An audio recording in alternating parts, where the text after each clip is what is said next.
శ్రీ గురుభ్యో నమ. ఓం నమో భగవతే వాసుదేవాయ. శ్రీకృష్ణం వందే జగద్గురుం వసుదేవసుతం దేవం కంసచాణూరమర్దనం దేవకీ పరమానందం కృష్ణం వందే జగద్గురుం. శ్రీ రాధే రాధే రాధే కృష్ణుకు వందనములు. ఈరోజున నేను మీకు భగవద్గీత యందలి 8వ అధ్యాయం నందు అందలి అక్షర పరబ్రహ్మ యోగం నందు ఉన్న 13వ శ్లోకము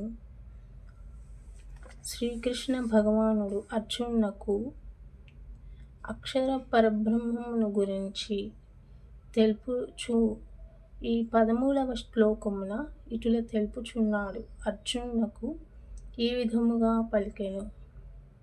ఓమిత్యేకాక్షరం బ్రహ్మ వ్యాహరన్ మాన్ మనుస్మరన్ యః ప్రయాతి త్యజన్ దేహం స యాతి పరమాం గతిం.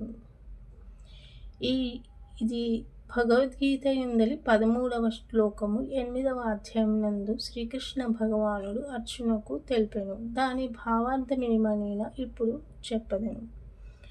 ఈ యోగ విధానం నందు నెలకొని దివ్యాక్షరముల సమాహారమైన ఓంకారమును జపించిన పిదప మనుజుడు దేవదేవుడైన నన్ను తలచుచు శరీరమును త్యజించినచో నిశ్చయముగా ఆధ్యాత్మిక లోకములను పొందగలడు.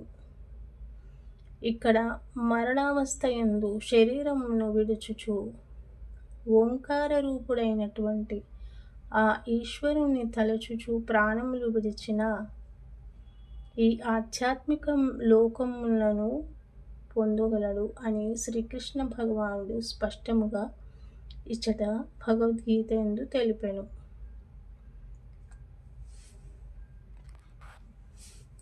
ఇప్పుడు ఈ శ్లోకం తర్వాత ఇంకొక శ్లోకమును చెప్పదను